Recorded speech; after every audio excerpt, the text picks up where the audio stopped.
friends, and thanks for listening to Moon Tower Soccer. On today's show, we're going to talk to Jordan Enke, the VP of Stadium Operations for Austin FC.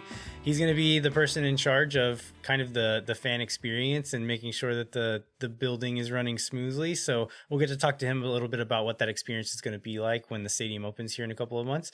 We also have a couple of player rumors and maybe an imminent player signing to talk about now that there's a CBA in place. And we'll also talk about those CBA updates. My name is Landon Cottom, and I'm joined as always by Mr. Jeremiah Bentley. Hey, everybody. I'm Jeremiah Bentley. I think, Landon, we should start. Let's talk about a Twitter poll that you ran, since we love Twitter polls. Wait, who's the source of this? Somebody This was Mike Carr. Mike Carr. That's right. He heard our call last week to send us questions and like chat with us on Twitter. And so he sent a really interesting question that I had not really thought about before. And so we wanted to talk about it on the show, but his question was, who is the best player in Texas right now with the current MLS rosters as they stand right now? Who is the best player in Texas? And it's not an easy one to answer, really. Yeah, it's not. And I'm not surprised that it's not somebody on Houston, but well, actually, my answer is going to be somebody on Houston probably, just because I don't want to be a super homer. But I was surprised that Dallas didn't have more contenders for that spot, given that they've been pretty good, in and out, but they just don't have seemed a lot of. I guess they're not building it on star power for sure. So I will ask you, who is your choice for the best MLS player in Texas? So to give Dallas a little bit of love on the Striker, there's a forum section in the Striker, and I posted this question here, and Chris Bills actually he picked a Dallas player. He picked Matt Hedges from Dallas. And depending on how what criteria you're calling best, that's a reasonable answer. Like if I were starting a franchise, I still don't know that I would pick Matt Hedges, but he would be in on my short list for sure. He'd be on your list, yeah. He's been a really solid piece of that the FC Dallas teams for the last several years. So he also mentioned Ryan Hollingshead from Dallas, who's also been really solid for them. Man, I think mine. I think a lot of people like in Austin said Cecilio, which isn't a bad shout. I think it's risky though, right? Like we haven't seen him play in MLS yet. He hasn't been a superstar in any of the other places he's played. So I think he's going to be really good, and I think he will be a really good player, but we just haven't seen him yet. Darwin Quintero is one that came to mind. He's a little bit older now and hasn't been as consistent, and frankly just doesn't start as much and doesn't see as many minutes. So I could see you saying, like, if you're going to go with one guy for one game, like if you needed him for one game, who you're going to pick, Darwin Quintero might be that guy. But the way I'm thinking about it is more of like, I need a guy for a whole season. And I think my pick would actually be Alex Ring in that scenario. That's a good choice. I mean, he's proved it over a long time, but he's still got a lot of gas left in the tank. So I can see that. Yeah, Quintero's my guy on that list, just because I think he has, even now, still sort of the greatest peak ability out of anybody if you needed like something magical to happen from someone. So he was mine. And we promised soccer analyst Chris Wellhausen that we would share his answer, and I don't remember what it was. So do you?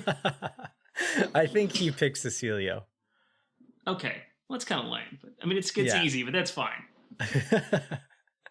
Yeah, I agree. I think if we're taking like peak abilities, I think Quintero is maybe the easy answer. Yeah, I mean, Ricarte in Dallas could be a pick for that as well. He hasn't been.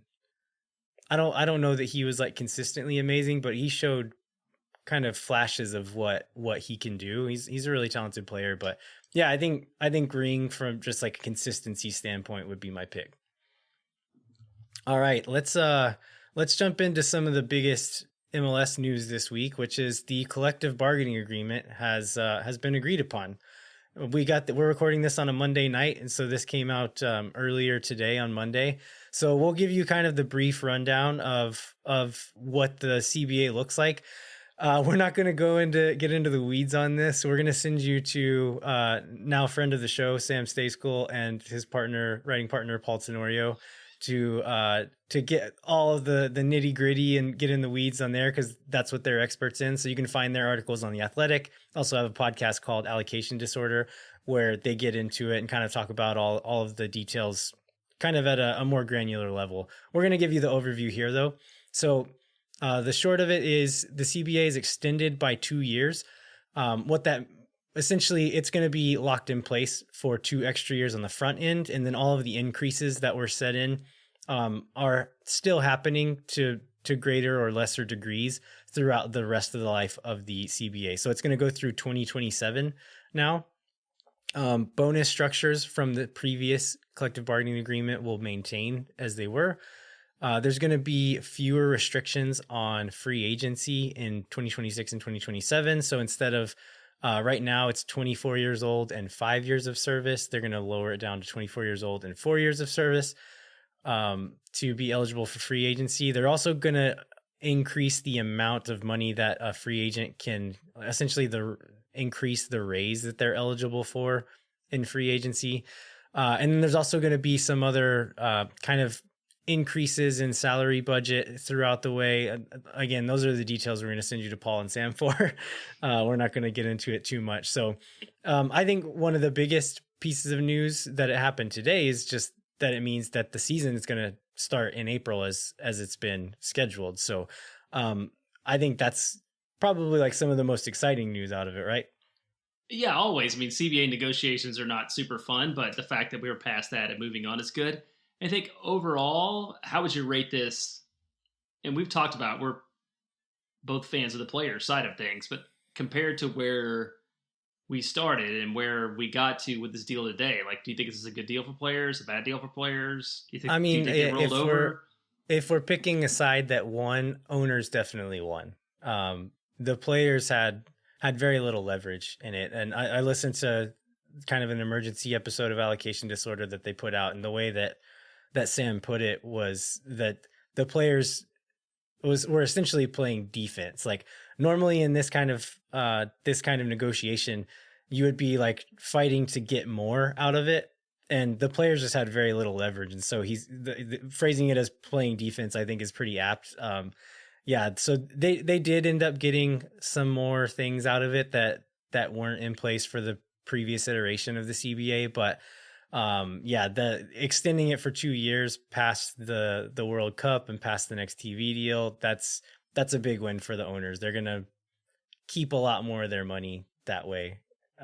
So yeah, I think owners definitely win in the long run, but players are gonna get 100% of their salary, their current salary for the next few years. So in a stretch of the league where there's not going to be as much revenue coming in, you could see a reality where they would take a pay cut during these tough times for businesses where there's not as much money coming through the gates, not as much money coming into the clubs. And so the players might take a pay cut. That's not going to happen. They're going to make 100% of their current salaries for the next 2 years. So not as good in the long run, but better for them in the present day, which in reality that's where a lot of these players live, right? Like I think the median salary is it's 180 because Sam can yeah. it. Yeah.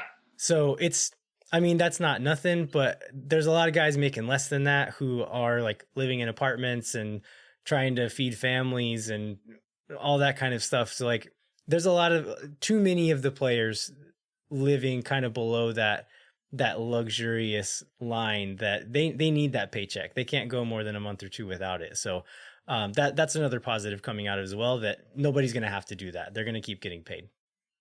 Yeah, I think it was good too because they did that without getting locked out, because they would have all missed out on some money if they got locked out. So the fact that they got some concessions back from the original author, from the owners, which seemed very set in stone from the way that they talked about it. I mean, I think it's a small win, but I think it's about all the win that they could expect. So let's talk about what it means for Austin FC. We've covered number one, right? The fact that the big hurdle on getting started, like we get to play. We know we're going to have a preseason and a season, and it's not going to be this summer or fall or whatever before it happens is number one. But maybe talk about a couple of the other things that have come out of it.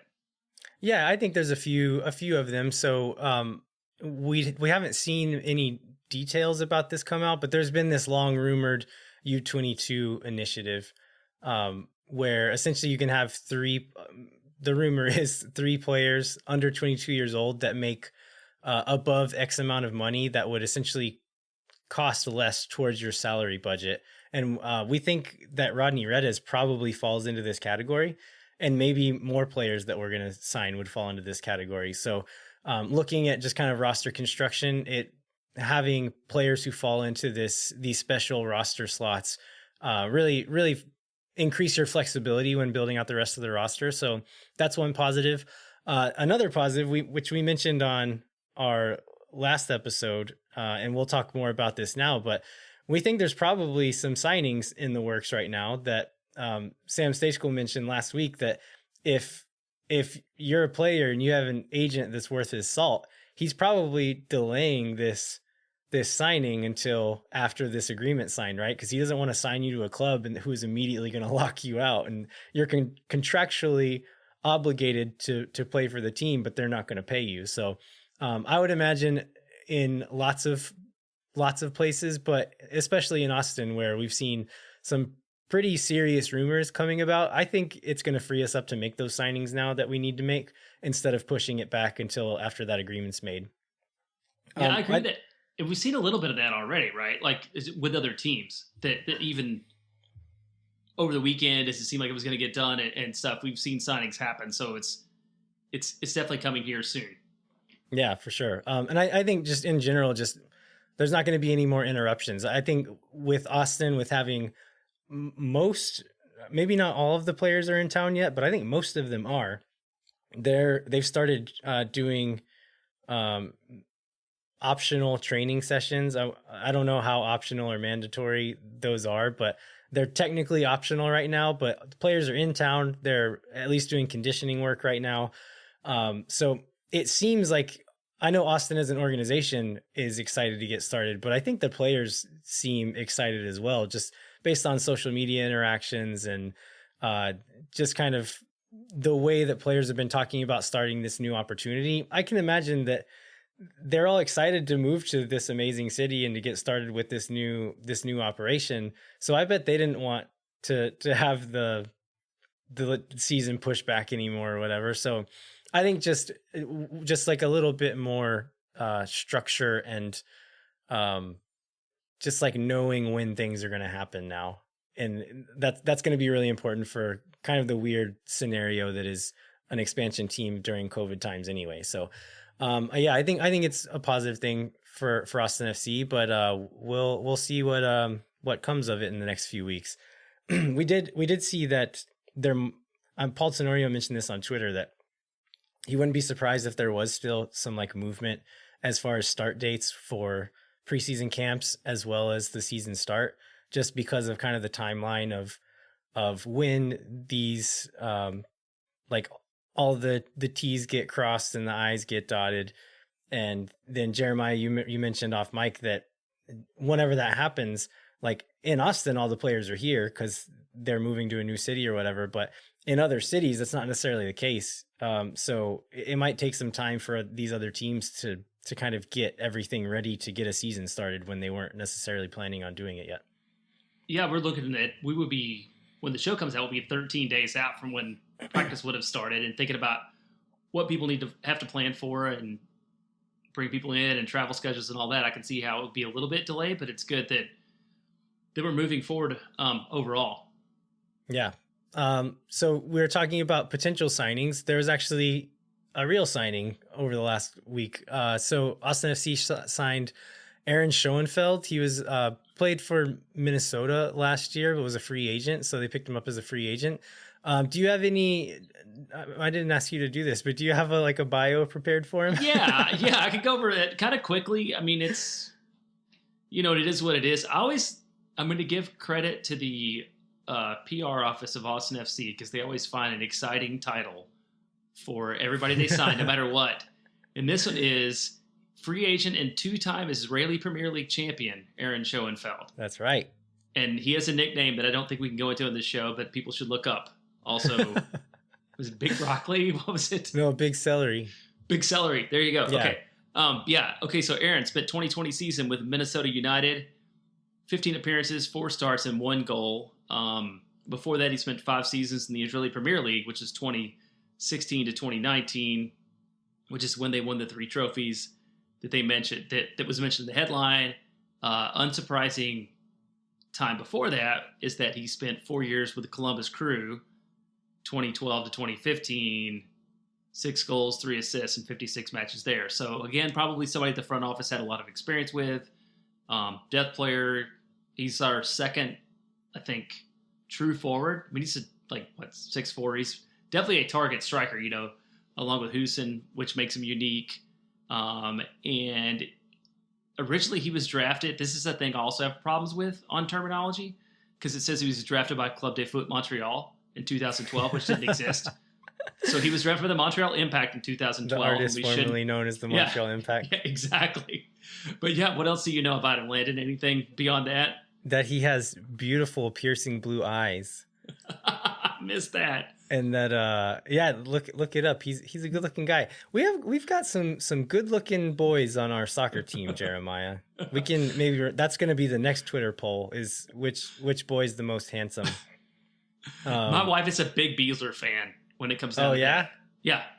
Yeah. I think Julio Cascante is he's a very handsome man. So yeah, as far as who Aaron Schoenfeld is as a player, he's 6'4", big guy, scores headers. He's surprisingly fast. So not just a big lumbering guy. He's a decent athlete as well. As far as like the role he's going to play on the team, I think he's affordable and reliable depth. I don't think there's any illusions of him coming in to be the starter, even competing for a starting spot. I think he's going to be there when we need him, and someone that Josh Wolf knows from his time in Columbus, that a lot of the players will know just because he's been around the league a lot. So seems like a solid guy, like a guy that other players really like. So I think that's what it is. He's reliable and affordable depth that is a kind of a known quantity. So one question that I was kind of pondering is, do we think that this means that they're done signing like pure number 9s, or do you think that there's still room for another one on this roster? I think knowing the way that we think they want to play, I don't see another senior roster player that competes for time coming on board. I mean, is there a USL guy who's player, filling the 28th roster slot or something? Maybe, but I don't think there's anybody that you would expect to meaningfully get any matches coming after this. How about you? No, I completely agree. I think with assuming we kind of think that Josh Wolf's style is going to be somewhat similar to Greg Berhalter's style. And in the last several U.S. men's national team games, we've seen Sebastian Lletget play as the number 9, and then Jesus Ferrero is playing in the most recent game. And I think Greg Berhalter kind of fought back on the term false 9, but he did drop into the midfield and combine in the midfield a lot. And so having players like Cecilio who can do that, player like John Gallagher who played a lot of 9 for Atlanta last year, we have other players who can slot in and kind of do a serviceable role in the way that Wolf is going to want them to play. So I think you're right. I think we're probably not going to sign any more number 9s, just because that's not necessarily going to be the focal point of what this offense is about. And then if we need someone else to fill in, we have other guys who can do that in a pinch. Yeah, I think that makes sense. So let's move on to a potential international signing. But before we do that, so you don't go back, you never listen to old shows, do you? Do you ever go back? Okay. So 1 year ago, we did this show where we interviewed Chris and Markham, which is great, and people should check that out. But it was also the week that LA signed Chicharito. It was basically a year ago, and I was really into that signing and thought that he was going to be great, and it's going to be really good for the Galaxy and for MLS. So just when I'm expressing player opinions in the future, that was all a disclaimer for this. Yes, all disclaimer before we talk about what we think about Thomas Pochettino. So yeah, we mentioned him last week. What are the updates that we have about a potential international signing, Tomas Pochettino from Argentina? Yeah, so we mentioned the Twitter rumor. Cesar Luis Merlot was the tweet this came from. Is was not familiar with Cesar Luis Merlot before, but apparently he's a fairly reliable source when it comes to this kind of stuff. Rumors have continued since then. It has not died down, and we heard last week that Pochettino actually did not travel to Buenos Aires for a friendly against Boca. He stayed in Cordoba, which is where he plays for Talleres de Cordoba, and he stayed in Cordoba training there. And then there was a quote from the president of Talleres, Andres Fassi, and he said that negotiations are advanced but not finalized, and then said that we could see that these negotiations being finalized soon. And that was last week when that happened. So if you have the president naming Austin FC specifically and saying that negotiations are advanced, then I think that's probably the case.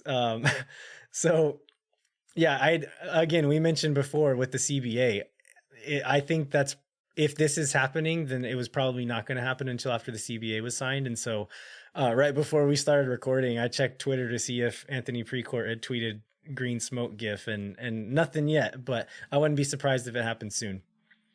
Yeah, so hopefully when we do this show again in a week, we'll have an announcement of some sort to make, either him or somebody else. But I'd expect to see that maybe then. So then we had another rumor also about Jose Florentine, which came from an interesting source. Yeah.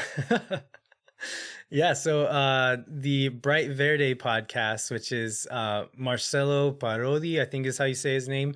But he's been doing that podcast for the last year or so, I think. And he had the guys from We Are Austin TV. If you're active on Austin FC social media, you will have seen We Are Austin TV's content, doing lots of like fun edits with the players and footage from inside the stadium and things like that. So if you're not following them, follow them, because it's been a lot of fun to watch what those guys are doing. But they had those guys on.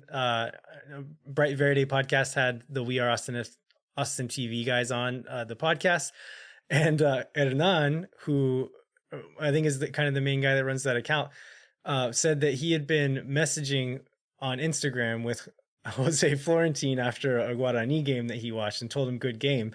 And Florentine responded with "Os vemos pronto." Like that translates to "we'll see y'all soon," essentially.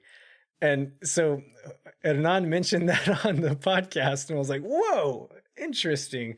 Because there were rumors before about this signing, right? And I was like, yeah, maybe they'll sign 3 players from Guarani. That wouldn't be, I mean, it's crazy, but it's like, it's not stupid. Like, he's a good player. So yeah, I thought that was pretty wild. That, like, I don't know, what do you think that means? Like, he's definitely coming, or what do you read into that?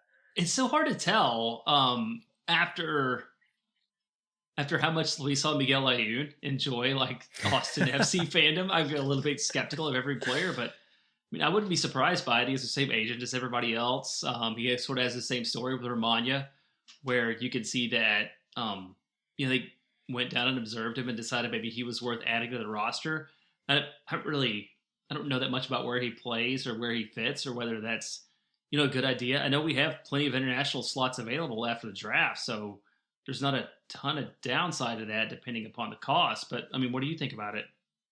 I think I mean, whenever the rumor first came out, I watched some video of him then, and I was like, not super high on it, but he is a pretty exciting player. He was Guarani's leading goal scorer in the 2020 season. I don't think he's the player we need right now. If this would have come up a few signings back, like before the last 3 or 4 that we've signed, and then the Pochettino rumor that looks like it's legitimate.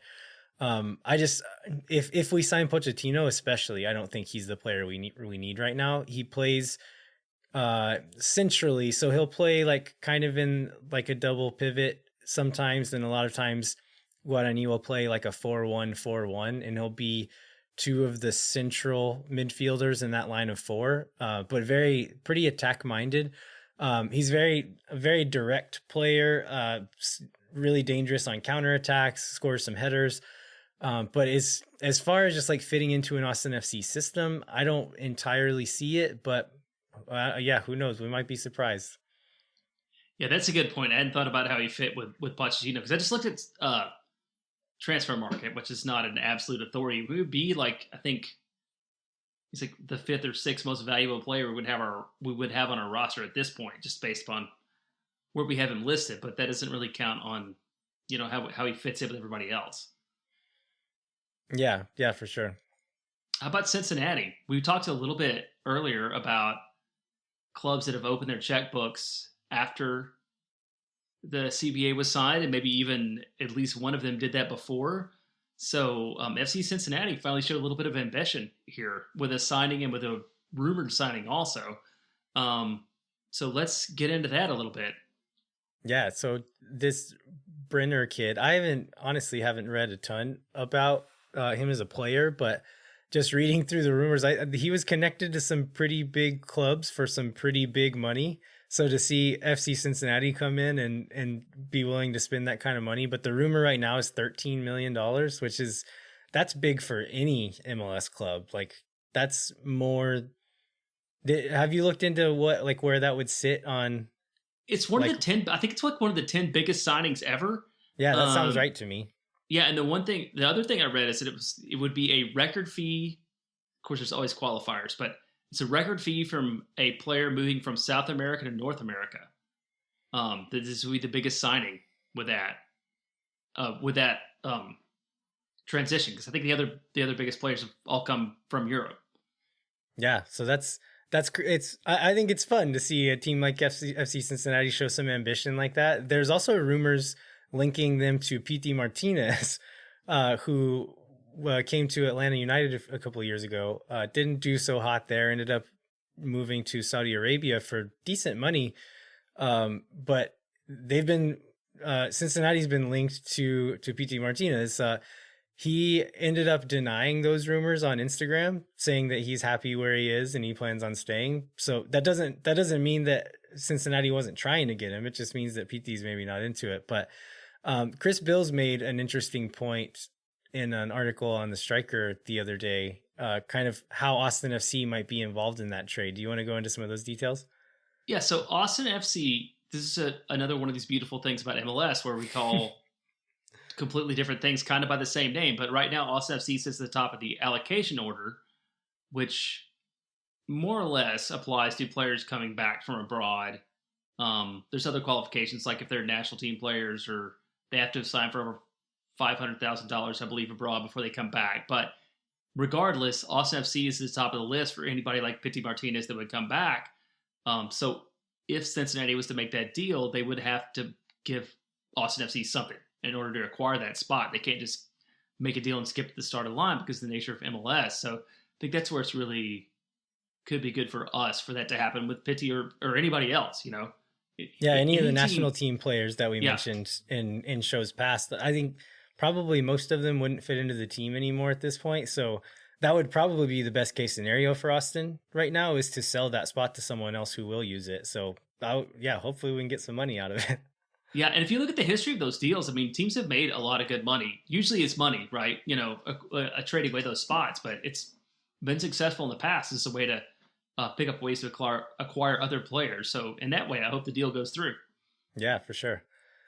All right. I think we're ready to jump into that interview with Jordan Enke that we mentioned. So as I said before, Jordan is the vice president of stadium operations for Austin FC. He's going to be the person making sure that Q2 Stadium is running efficiently and making sure that the fan experience is a great one. So we're going to get to ask him some really interesting questions, some questions from fans as well. So I think we got some good information out of it. So I hope you guys enjoy this interview.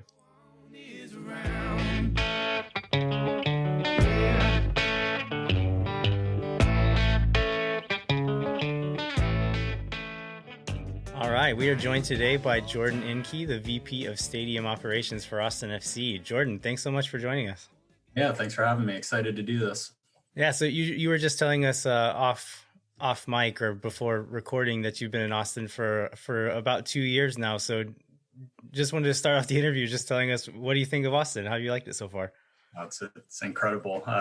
Get to wear a t-shirt right now in February, so change of pace from where I grew up. Yeah. Yeah. So you were one of the first employees of Austin FC. So tell us a little bit about what it's been like to see kind of the reaction of the city, of the buildup of the club, and to have so many new people on the staff, but then also just as far as the city's attention grow. Like what has that been like from your perspective? Yeah, I think I said it out loud for the first time the other day. I'm 38 months on this project, so it has been incredible. And I think a good way to sum it up is the rustic tap event a few years ago, where I was there earlier watching everything get set up. Then all of a sudden somebody grabs me. They're like, "Hey, supporters are showing up. You got to check this out." I open up the door. I'm like, "Whoa! Like this is for real." And we were still 2.5 years from signing our first player at that point. So just seeing that from such an early on, it was exciting. It's kept me excited. It's got me very motivated for this. Jeremiah and I might have been in that mob that you were looking at. we were in that alley where you were wondering about what you were going to do with this group of people, but it was a great day. We had a really good time. Hopefully y'all did too. Yeah. Huge milestone for the club. And, I think we've fortunately been checking them off since, with our staff growing, Landon, you were talking about that. It's been really exciting watching us grow from a small organization. Our office is over on Kramer. I remember the first month I was the only person with no furniture sitting in there, trying to figure out how to get internet and all the furniture as we kind of ramped up. So it has been neat to see change. And we've been very fortunate to be an organization that's been able to grow in some trying times right now. And we've really got a great group of folks, very creative, as I think you've all probably seen and got to know. So as I mentioned before, you are the VP of Stadium Operations. So let's talk about the stadium, Q2 Stadium, as it's called now. We all remember when it was just a big dirt field for a long time, and I know that we've really enjoyed watching it grow. And Jeremiah and I have and several other folks have taken lawn chairs out there and just sat next to the construction sites many a time, and so we've definitely enjoyed watching it grow. But what is your experience been like watching it grow and kind of knowing that that's the building you're going to be in charge of one day? Yeah, I think similar experience. I remember my first time seeing the site, standing in the Sunoco gas station parking lot, overlooking a bunch of overgrown weeds, trying to figure out how a stadium fits into this plot in Austin, right? And I'm very much a visual person, so it's show me on paper. But fortunately, a lot of our design team are much better at making that happen than what I am. So it has been exciting. Just being able to actually see it go from this two-dimensional, drawings on a piece of paper to getting through the design phases, getting through various approvals, getting a building permit, and seeing things start to go vertical. I remember just when the earthwork was done and we had a big hole in the ground, and I thought that was awesome. I took my truck and I pulled it into what will eventually be midfield on a rainy day, and I sat there. I was like, "This is so cool." And now we're over 90% complete, and we're seeing finishes go in, and it's I always take our renderings and I'm like, gosh, wow, like this is happening. This is real. It's not just a drawing on a piece of paper anymore. So tell us a little bit about what your day-to-day work looks like at this stage in the process, and then what it's going to look like a couple of months from now when the season starts. Yeah. A couple of months we'll go back to, hopefully what was normal for me for the last decade. And that's actually operating a stadium and having fans in and, celebrating goals and all that fun stuff. But, right now, there's still design work happening. If you can believe that, at 90%, still a lot of reviews. So, it is a lot of time being spent with the construction managers, our owners rep, our architects. But I'm out on site maybe 4 or 5 times a week, sometimes for fun, sometimes to check on things. But it has been very rewarding, like you said, seeing it from the beginning. And then during, like you said, getting back to managing a stadium, what does that look like during the season? What's just some of the things that you'll be doing during the season? Yeah, take all things COVID out of it. We'll try to yeah, please, let's do that all the way around. So, it's how are we getting 20,000 plus people into the stadium? How are they enjoying themselves? How are we living up to, this great job that our sales and marketing team has already done, through this process. And, I think I've laid it out. It's our sales team has, effectively sold the stadium outright. We've got single match. Our marketing team has built this tremendous brand, that continues to get cooler and cooler. I look and I'm like, gosh, it's really up to, our team ops and our stadium ops at this point. Team's got to win games. We've got to deliver the stadium on time, and, kind of live up to all those expectations. So those are the things that have been running through my mind as we're looking at, all the fun plans and policy development too. Yeah, let's talk about, so Andy has mentioned on and off that June's kind of a target start date for when we get in the building. What are the big things that y'all need to get done between now and June to be ready for that? I said we're about 90% complete, just over. So 10% construction will be great. But, I said it, we're hiring our full-time, we're still hiring full-time. We've got about 1,200 other positions that will support an event day. And we've got to bring those folks on. We've got to train them. Culturally, we want them to be a right fit. We want them to deliver on the brand that's been created. But then they also need to know the stadium, right? So we need to do this in manageable groups. We need to get them inside the building. We need to teach them all the fun naming conventions that are around there so that when people come in and they're staring down at their ticket, they can be proactive and say, oh, you need to get to, section 113. That's West Midfield. So I think the training and the onboarding is going to be one of the biggest lifts between now and June. Yeah, I can imagine that, because in the eyes of the consumer, whether they're a full-time employee or a person you hired for the day to help get them seated, they have a common expectation around that. So that's got to be interesting. Are you involved in that sort of that hiring and training part of that too? Yes, we kind of kicked off in earnest, at least publicly. I want to say on Thursday or Friday, we posted our first guest services position. So these are all the people that, the old terms, the ushers, ticket takers, greeters, all those folks. So that's kicked off, but really behind the scenes, we've been working on this for quite a while, several months. And that's, culturally, what do we want to be known for? How are we incentivizing these people? How do they feel like they're not just here for 4 hours every week, showing up to collect a paycheck, but actually integrating them into our organization and getting that buy-in. And that doesn't just sit with our guest services staff. That's from parking to food service, our security team, even working with the city, with our first responders. So, it's a large buy-in that we want so that there is this, consistent experience that people have, whether, you're parking somewhere up in the domain and coming down, or you're on site, or you're, looking at some active or micro mobility solution.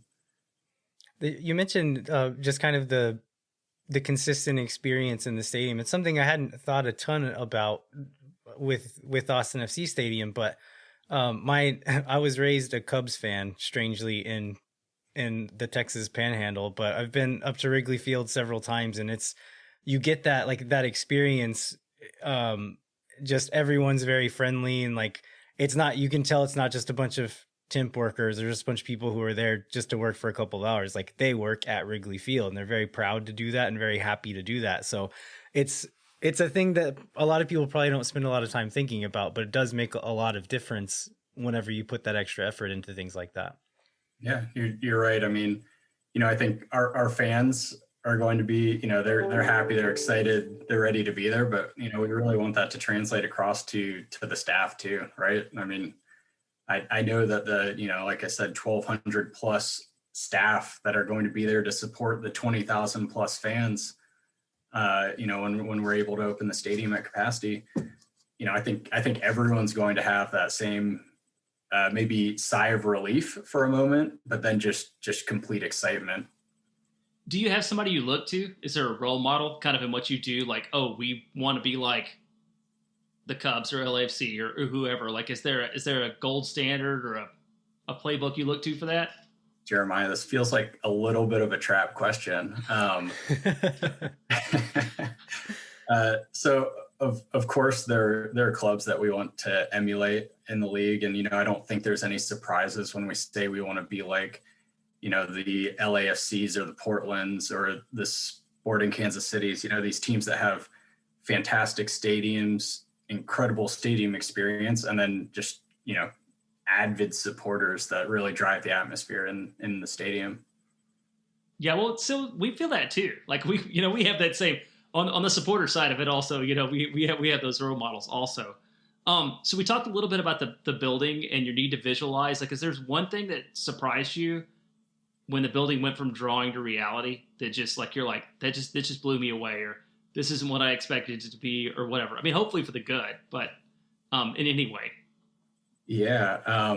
Gosh, and it's talked about so much, and I've probably talked about it at nauseum, but our roof canopy, from when we fly a drone out at our performance center, St. David's Performance Center, we can see the stadium.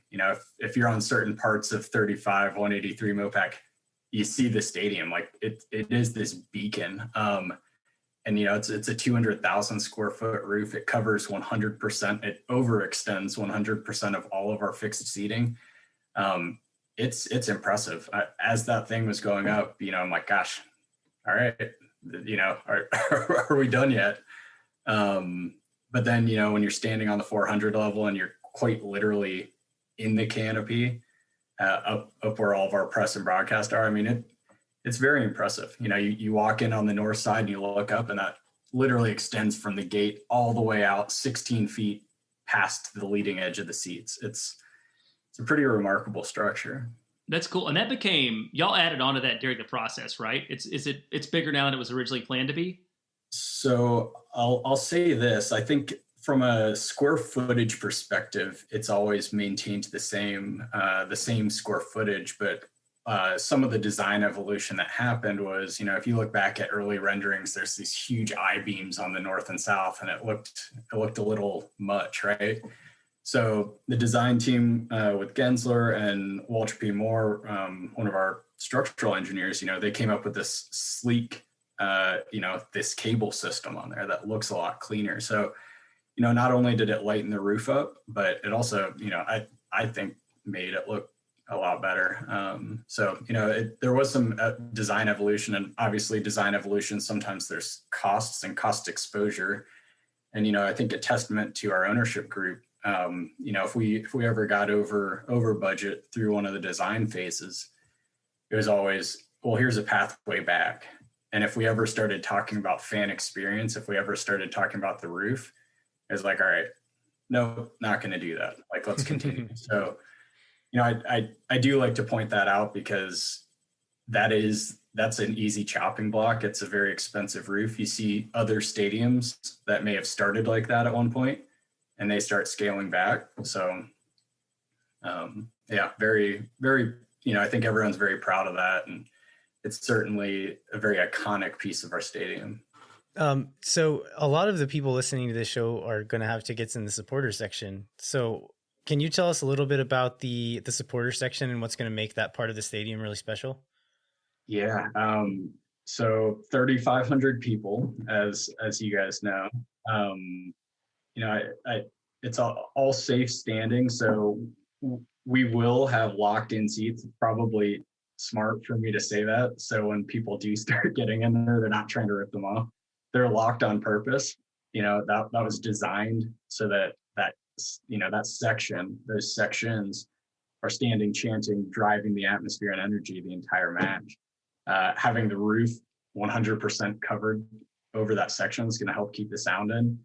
I think a couple, probably right before the holidays, we had a group of 7 supporters out there with some bombas, and there were maybe like 3 or 4 out there, and they're hitting down in the south section, right? And I made a lap around the entire stadium. And granted, there's not 20,000 water bags absorbing the noise, but I mean that it was reverberating off of that roof, and it gets you excited when you're standing on the complete opposite end. But I think too, like our supporters bar, right? It's TV visible. It's in this prime location that stands out when you pan over to the southeast corner. Row 1 is only 19 feet behind, the opposing goalie sometimes, right? So it should be really intimidating. Those are a couple of things. I think, I'll go back to the roof for just 1 second. You guys will eventually get me sick of talking about this, but having that section on the south end too, those seats are always covered. Or not always covered, but always shaded. So, some people might look at that. It's like, why are we putting maybe some of the less expensive seats under the shade the whole time, right? Could have gotten more money by putting other seats there. But the reality is, this was done, and it was something that we talked about. It's like, let's put our supporters under there. We want our supporters to be under there because, if we do play that 3 p.m. match, because we're nationally televised, we don't want the energy level to die. So there was, like I said, a lot of intentional design. That's really cool. So on the seats, will there be, you've seen it before, where there's like a rail. Is it like a rail that locks in, or are they individually locked seat-wise? Every individual seat is locked. And the reason we have to put those seats in is when we host a FIFA sanctioned event, they require every ticket needs a physical seat. So that's how you kind of skate around to that one. So some poor guy, maybe myself, will go through and unlock those 3,500 seats to host, a men's or women's international match. But yeah, so they're all locked, and yes, they are locked on purpose. And then you do have a rail that kind of comes up, call it mid gut. That's been designed. It's been anchored. It's got a little bit of an angle on it. But yeah, pretty slick design. I think a lot of lessons learned from some people that did it right, from, some people that wish that they could maybe do it again. Can you tell us of any like fan friendly features that have been implemented into the stadium that you're particularly proud of? Yeah. I think a lot of stadiums that you see specifically in the MLS, NFL, you get in, you walk around and it feels like an arena. You walk around our stadium and it's open. You pull up our construction cam right now on top of the Copeland, and you see straight down inside of our stadium. You walk around the stadium, it's, similar to Wrigley, right? You can look into Wrigley from the street. So, I think that's really neat, and it really keeps with the intent of, the promise that was kind of delivered as we were going through pieces with council and we were talking about this project. And that's, being smart and creating a fan comfortable environment. You don't want to build this $260 million stadium that people aren't going to show up to because it's uncomfortable. So keeping those corners open, allowing the prevailing winds to be able to pass through, not closing in the top of the stadium or the corners to allow heat to dissipate. One of the big ones, 30% of our stadium, the entire lower east side of our stadium, not just the premium, but the entire lower east side is a mesh seating product. A fun story that I like to tell, we literally had every seat type from every vendor sent to our Kramer office. August of last year, we drug them all out into the parking lot. We let them bake for a couple of hours. We bought a heat gun over at Home Depot. And then we called some of our sales staff out, they went out and we said, all right, you guys have to sell these things. Do you have a seat, you sit down. How do you feel? If you immediately jump out, or if, your arm starts burning, it's like, how are you going to ask someone to purchase this? So, there was a very big study done to find out, what seats would be protected because of shade. The reality is at 6:30, when we primarily open gates, at that point, 100% of our seats are covered most of the year. I was out there, and granted, we're not playing on February 7th, but if you're out there in the evening right now, 5:30, every seat's covered. So I think that's always been a pretty big design concentration. We've got 11 of these monster fans on the East Concourse. Our concourses are wide. They're comfortable. There's some pretty neat design aesthetics then too that are actually just got painted down in the supporters concourse too. So real excited to see it all come together. But yeah, I mean, intentional design and really with fan comfort in mind. We've heard a lot since the beginning of the stadium design about kind of frictionless entry and exit, and then like contactless payment experiences and things like that. Now that we're getting a little bit closer to that being a reality, can you give us any more details about those kinds of things? Yeah, and well said. From the beginning of this project, being tech forward was always a pillar of our design. Being sustainable was always a pillar of our design.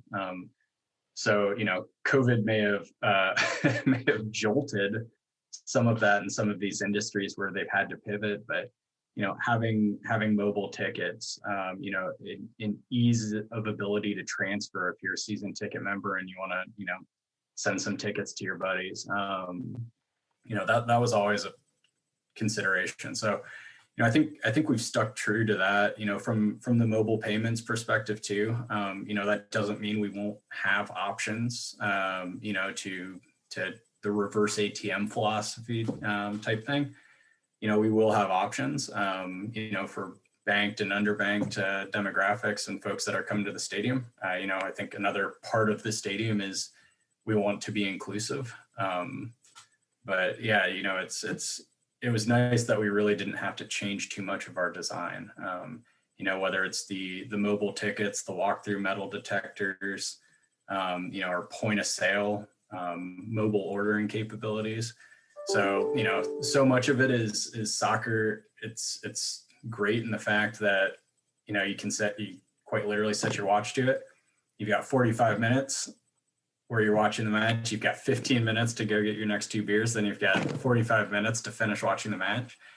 And by having these frictionless, cashless mobile payment type technologies, mobile ordering technologies, we want you to be in your seats. We want that atmosphere. We want to create a very difficult place to play for the opponents.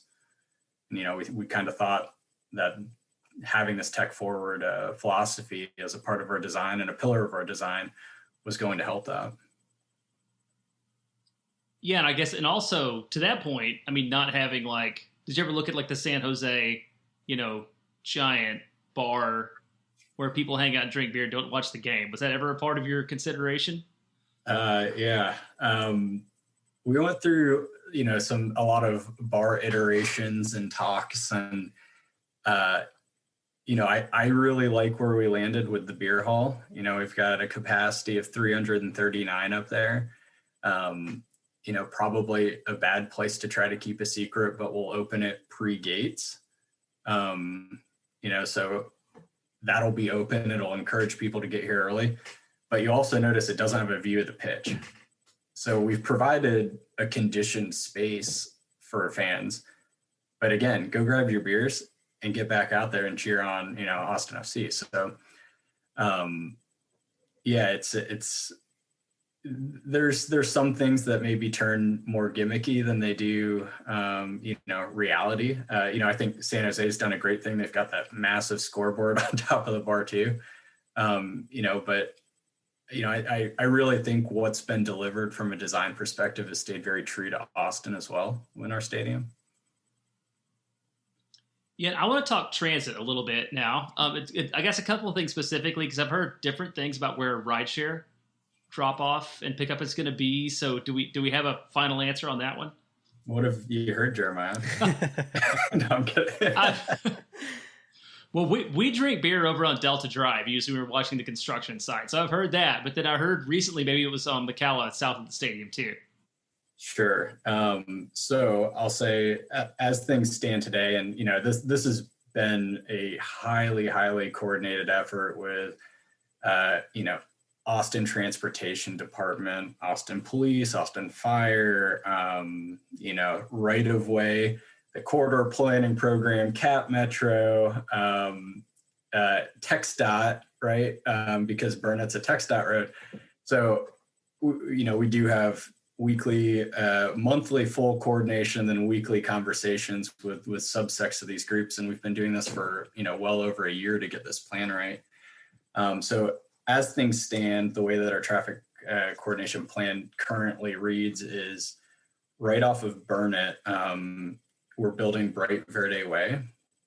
So we'll have a Cap Metro event bus stop built right off of that. And then just north of where that event bus stop is going to be, we'll actually tuck in right off of Burnett there, and allow for rideshare to pop in for drop off, right? So drop off, we want to get people close. For pickup, we'll change that a little bit and let people disperse a little bit. So you can go north or south as things stand in the current plan. You can go down to McHale, so just south of the Broadstone multifamily there, or you can go up to Brockton, just kind of north of the Baylor Scott White there. That also circulates and cuts over to Kramer. So, a couple of options. So much thought has gone into, not gumming up the Breaker Burnett intersection. But there's been pedestrian infrastructure improvements, lighting improvements. What will eventually come with corridor planning program with some drainage improvements, some bike lanes, some left turns only on Breaker and Burnett. So a lot of construction, is happening over there. In terms of the Delta Donley Denton loop that you described there, internally we call it the D3 loop, because saying all that gets to be a little tongue twister. Once the Cap Metro rail station gets over there and we can have safe pedestrian crossing, we'll likely turn our rideshare program over onto the D3 loop. It's a beautiful road that goes out onto Metric. You've got, Fourth Tep and Fairweather down at the bottom of it. Circle and Hop Squad aren't too far away. Oscar Blues right down the street. Nice area east of the rail there. Not that I frequent any of these places, but I've seen them on maps. But that road will turn into a huge asset for us, as soon as we can safely cross it. But, until then, we do want to encourage fans, stay on the sidewalks. If you do park over on that side of the road, go around. But we are working on some plans with Cap Metro and ATD and APD specifically, as we manage fan safety, because that's going to be our top priority. Yeah, and it is amazing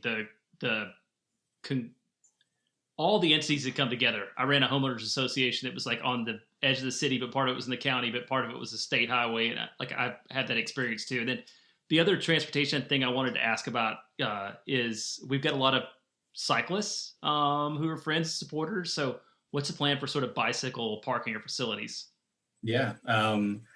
So again, as it currently stands, we are planning for, all of the current micro mobility and active mobility solutions. Part of that was building a portion of the Red Line Trail on the east side of our stadium. So once it's connected, we really hope to see a lot of cyclists, a lot of foot traffic over there. But our plan is to have a bike valet probably on the north side, where the marquee is, just south of the Discount Tire there. That as you come onto our site down that, we're calling it the Panhandle Road, we'll call it placeholder. But that will be a pedestrian only road. We'll only egress vehicles out of there. So that'll be bollarded off. You'll be able to take your bikes or, walk down from the domain, and we'll have a bike valet corral. set up outside of there. But, Monday through Friday, we've got bike bollard and barricade all around the building too. So, we don't want this stadium to be viewed as, Austin FC soccer matches only. It should be an asset to the community. And, that's how we kind of see it happening, specifically with a lot of the, landscape, hardscape around. I think that's a pretty neat feature that you don't get at a lot of stadiums. And can you give us, I guess, just the latest updates on the rail station? Yeah. So, a lot of conversations with Cap Metro, as I'm sure you can imagine, whether we're talking about, transit, whether we're talking about rail, the buses, queuing, how we want to move people, what our mode splits are going to look like. And they've been great to work with. We're still a couple of years out from having that rail station fully operational. Good news is it's coming, right? I think Cap Metro at some point this year, we're probably still several months away from it, but they'll have an announcement as to, maybe some of the design pieces of it. I know they're kicking off some of their public outreach coming up here. So I think they've got a series of meetings with various neighborhood associations and, just people that are interested because, similar to what we've done, they want to listen, they want to design transit that works, that helps reduce congestion, that helps with sustainability. So, it will be a great partnership when it all gets, kind of up and going. But, they're keeping us in the loop, having conversations on the design process. So, couldn't really ask for a better transit partner from that perspective. Yeah, I can guarantee you there's going to be a lot of Austin FC fans at those neighborhood meetings because I think there's probably a lot of us who have been tricked into civic engagement by being soccer fans through this whole Austin FC project. So I think there's a lot of us who are paying a lot more attention to that kind of stuff than we ever used to. So you're definitely going to see some Austin FC fans at those meetings. And yeah, I'd point out like that's fantastic. And, the station is well on its way. But other considerations, it's, we're fortunate to get it right at the stadium, but, there are people in Austin that rely on that as a means to get to work, as a means to get around town. And while as great of an asset as it is going to be for Austin FC and Q2 Stadium and all of our fans, and we also need to let other people, share in and participate in these discussions. So again, so they can get to work or they can get to the doctors or the grocery store. So yeah, absolutely. Yeah. All right. Well, I think we have one more question that we would be remiss not to ask you while we have the opportunity. Tell us about what the craft beer options are going to look like in the stadium. Yeah, good question. As you heard earlier, I'm fluent in many of the beer selections around the stadium. Unfortunately, I haven't frequented as much in the last year or so. But I'll say we want to be as agnostic as we can. Austin's such a fantastic city for craft beer in general. Over 60 some odd breweries when you kind of expand into the greater area. But we've also got these, 6 or 7 hyper local ones too, which, I think are going to be a great story. Could I tell you who's going to be in there, in June? Probably not right now. You could probably take some guesses, but, similar to what we're doing with some of our concessions and giving opportunities, rather than your traditional way into stadium food and beverage service, allowing opportunities to get rotation and change flavors in the stadium. We'll do the same thing with our beer. The beer hall's got 18 taps, and that's not the only place with taps in the building. So a lot of taps to fill. Wait, I have one more question. There was Sure. The sign said home of Austin. There was a big thing that said home of Austin FC. That was a sign, and it's not on Breaker anymore. Like, what happened to that? Well, the structure is still there. Right. It's coming back. Okay. I'll tell you that it's coming back. They're if you maybe sequence up some of the announcements, the Q2 announcement was right on the heels of that. So you'll see some proper stadium naming rights signage going out there, going around the facility. So part of it had to do with that, but yeah, that's going to be a nice little asset out there. Yeah, look cool. So you're going to install a giant Q2 on top of it. That'll be like 50 feet tall. I love this idea. Unfortunately, our zoning won't allow that. Speaking of civic, if we want to go back into all of that, but I think we're happy where we landed on our zoning, and we'll stay within our contractual and legal obligations with the city of Austin, and keep the size of the sign that we need to. Gotta keep Mayor Adler happy. Gotta keep him happy. Yeah. All right. Well, I think that's a good place to stop. Jordan, thanks so much for joining us. This has been great. Yeah, Landon, Jeremiah, great to do this. Looking forward to getting everyone in the stadium. All right, man. Thank you. Have a good night.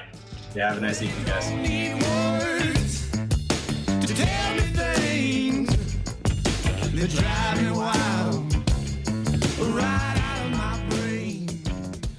Moon Tower Soccer is brought to you once again by our friends at FVF Law, the official injury lawyers of Austin FC. FVF is a different kind of personal injury firm dedicated to community, transparency, and client education. You can go to fvf.law to find out more about what makes FVF different and why understanding your legal options can dramatically change the outcomes of a case. Once again, that's fvf.law. And we also want to remind you to check out the Strikers 2021 Texas Soccer Summit, which is coming up very, very soon. It's a free 4-day virtual event talking all things soccer, from MLS to youth ranks to everything in between. The Texas Soccer Summit is going to take place from February 10th to February 13th, and you can register for free at texassoccerssummit.com.